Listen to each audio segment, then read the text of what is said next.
Hi traders, welcome to my channel. నేను మీ సురేష్. ఈరోజు bank నిఫ్టీలో పాసిబుల్ ఎంట్రీస్ గురించి చెప్తున్నాను. అయితే ముందుగా మీకు హార్మోనిక్ ప్యాటర్న్ గురించి ఎక్స్ప్లెయిన్ చేస్తాను. ఇందులో XABCD ప్యాటర్న్ అనేసి ఉంటుంది. ఇదే హార్మోనిక్ ప్యాటర్న్ అనమాట. మార్కెట్ ఇలాగా ABCD ప్యాటర్న్ కానీ వచ్చింది అనుకోండి, మనకి ఈ D ప్యాటర్న్ నుంచి మార్కెట్ రివర్స్ అవుతుంది అనేది మనకి తెలుస్తుంది అనమాట. ఈ X నుంచి Aకి మార్కెట్ పైకి వెళ్తున్నప్పుడు మనం ఫిబొనాకీతో ఒక లైన్ గీసుకోవాలి. ఫిబొనాకీ డ్రా చేస్తున్నప్పుడు ఇది మ్యాక్సిమం 50 లెవెల్ కానీ 618 కానీ 382 కానీ లెవెల్స్ వరకు రావచ్చు అనమాట. అంటే మార్కెట్ ఇలాగ ఒక మూవ్ ఇచ్చిన తర్వాత మళ్ళీ రిట్రేస్ ఈ 3-4 లెవెల్స్ వరకు వస్తుంది. అంటే ఇక్కడి వరకు కూడా రావచ్చు, 786 వరకు కూడా మార్కెట్ రావచ్చు అనమాట. X నుంచి A వెళ్ళిన తర్వాత A నుంచి B రిట్రేస్ ఈ లెవెల్ వరకు వస్తుంది.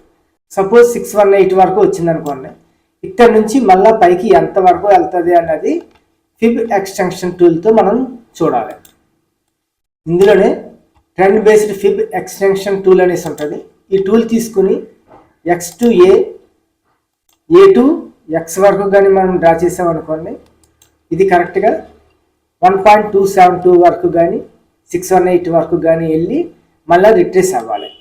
ఇది కరెక్ట్గా 1.272 వరకు వెళ్ళింది కాబట్టి ఇది సెకండ్ కండిషన్ ఓకే అనమాట. First condition X to A గీసినప్పుడు ఈ 618 వరకు రావాలి. ఈ హార్మోనిక్ ప్యాటర్న్స్ చాలా రకాల ప్యాటర్న్స్ ఉంటాయి.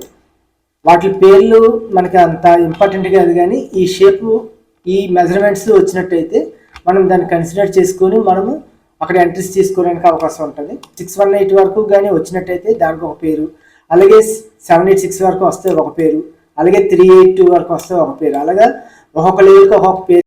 ఇంతవరకు అయిన తర్వాత ఇది ఎంతవరకు రిట్రేస్ రావచ్చు అని అంటే ఈ ఫిబొనాకీ టూల్ని ఉపయోగించి మళ్ళీ X టు C వరకు మనం డ్రా చేయాలన్నమాట. ఈ X టు C వరకు డ్రా చేసినప్పుడు మార్కెట్ ఇక్కడ వరకు రావచ్చు, 382 వరకు రావచ్చు, లేకపోతే 50 లెవెల్ వరకు రావచ్చు, 618, 786 వరకు అన్న రావచ్చు అనమాట. మార్కెట్ ఈ లెవెల్స్లో ఎక్కడన్నా ఆగి మనకి మూమెంట్ పై మూమెంట్ కానీ ఇస్తే మనం అప్ ట్రెండ్కి ఎంట్రీ తీసుకుంటాం. అయితే ఈ ప్యాటర్న్ ఈ రోజు ఎలాగొచ్చింది అనేది నేను చూపిస్తున్నాను. నిన్నటి మార్కెట్ని అబ్జర్వ్ చేస్తున్నప్పుడు మనం ఈ లో టు హై కానీ తీసుకున్నాం అనుకోండి, మార్కెట్ ఏ లెవెల్ వరకు వచ్చింది, 0.382 వరకు వచ్చింది. అంటే ఫస్ట్ కండిషన్ ఓకే అయ్యింది. ఇక్కడ నుంచి మార్కెట్ పైకి వెళ్ళింది, అంటే గ్యాప్ అప్తో ఓపెన్ అయింది. గ్యాప్ అప్తో ఓపెన్ అయ్యి డౌన్కి వచ్చింది. ఈ గ్యాప్ అప్ అయిన తర్వాత ఎక్కడి వరకు వెళ్ళింది అన్నది మనం ఇందులో Feb extension trend based Feb extension tool ఉపయోగించుకుని ఇది లో టు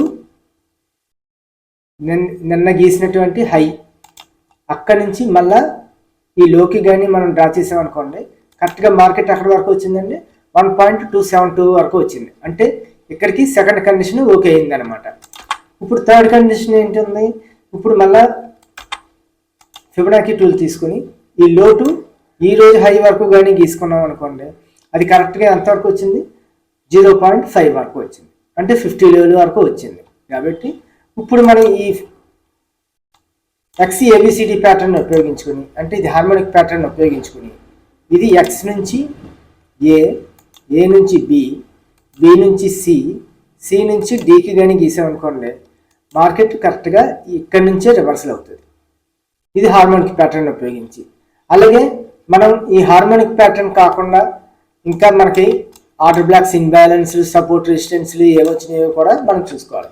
ఇక్కడ కానీ చూసుకున్నాం అనుకోండి, ఇది ఒక ఇన్బ్యాలెన్స్, అలాగే దీని కిందది ఆర్డర్ బ్లాక్.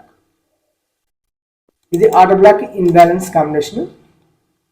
కాబట్టి మార్కెట్ మళ్ళీ తిరిగి ఇదే లెవెల్ వరకు వచ్చింది. ఇక్కడ నుంచి రిజెక్షన్స్ వచ్చి పైకి వెళ్తుంది. కాబట్టి మనం ఇక్కడ ఎంట్రీ ప్లాన్ చేసామనుకోండి, ఇది చాలా పైకి వెళ్తుంది. ఇక్కడ స్టాప్ లాస్, ఇక్కడ ఎంట్రీ. ఫస్ట్ టార్గెట్ ఇక్కడికి వస్తుంది. అంటే ఈ లో నుంచి, అంటే D దగ్గర నుంచి ఈ C వరకు ఫస్ట్ టార్గెట్ అనమాట. ఇది ఎప్పుడు బ్రేక్ అయిందో మళ్ళీ పైకి వెళ్తూ ఉంటుంది అనమాట. ఇది బ్రేక్ అయిన తర్వాత చూడండి మళ్ళీ పైకి వెళ్ళింది.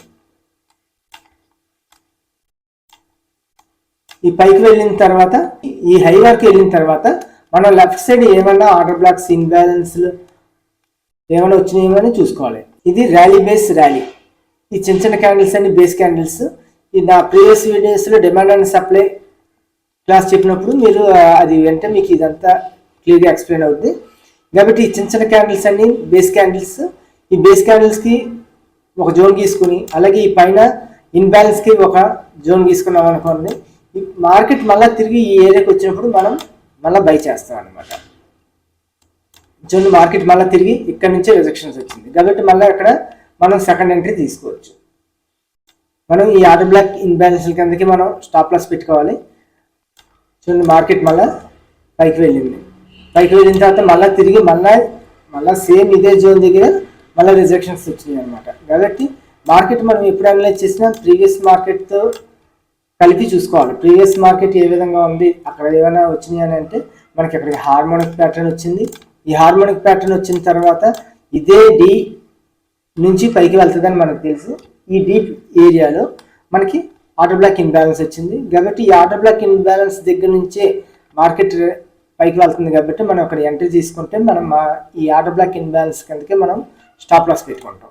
మార్కెట్ ఇలా పైకి వెళ్ళిన తర్వాత మన లెఫ్ట్ సైడ్ ఏమన్నా ఎక్కడ స్వింగ్స్ ఉన్నాయో అక్కడ ఆర్డర్ బ్లాక్లు ఉన్నాయా, ఇన్బ్యాలెన్స్లు ఉన్నాయా, డిమాండ్ సప్లై జోన్స్ ఉన్నాయా, ఇవన్నీ చూసుకుంటే మనకి ఇక్కడ ర్యాలీ బేస్ ర్యాలీ జోన్ వచ్చింది. కాబట్టి ర్యాలీ బేస్ ర్యాలీ వచ్చిన తర్వాత ఈ చిన్న చిన్న క్యాండిల్స్కి ఒక జోన్ కింద వేసుకుంటే మళ్ళీ మార్కెట్ తిరిగి అదే ప్లేస్కి వచ్చిన తర్వాత మళ్ళీ పైకి వెళ్ళడం జరిగింది. కాబట్టి పైకి వెళ్ళిన తర్వాత మళ్ళీ కిందకు వచ్చినప్పుడు మళ్ళీ సపోర్ట్ మళ్ళీ ఇదే తీసుకోండి. కాబట్టి మార్కెట్ మనం ఎప్పుడు చూసినా సరే లెఫ్ట్ సైడ్ ఏమవుతుంది అన్నది కానీ మనం చూసినట్టయితే మార్కెట్ ఎంతవరకు వస్తుంది అన్నది మనకు తెలుస్తుంది అనమాట. కరెక్ట్గా ఈ హార్మోనిక్ ప్యాటర్న్ రాగానే మనకి ఎక్కడికి ఆర్డర్ బ్లాక్ ఇన్బ్యాలెన్స్ వచ్చింది. కాబట్టి ఆల్రెడీ అక్కడ ఎంట్రీ తీసుకుంటే ఈవినింగ్ వరకు అలా ఉంచేసుకోవచ్చు. కానీ ఏంటంటే ఇంత వరకు పైకి వెళ్ళిన తర్వాత మళ్ళీ రిట్రేస్ అవుతూ ఉంటుంది. కాబట్టి ఇక్కడికి ఎగ్జిట్ అయిపోయి మళ్ళీ నెక్స్ట్ మనకి ఎంట్రీ పాయింట్ అక్కడ వరకు వస్తుంది. ఈ ఆర్డర్ బ్లాక్ ఇన్బ్యాలెన్స్ తీసుకున్నాం కాబట్టి ఇంతవరకు వెయిట్ చేసి ఇక్కడ మళ్ళీ ఎంట్రీ తీసుకోవచ్చు అనమాట. ఇది ఫ్రెండ్స్, ఈ కాన్సెప్ట్ మీకు అర్థమైంది అనుకుంటున్నాను. మీకు ఏమైనా డౌట్లు ఉంటే కామెంట్ బాక్స్లో తెలియజేయండి, నేను రిప్లై ఇస్తాను. Please like, share and subscribe to our channel. Thank you.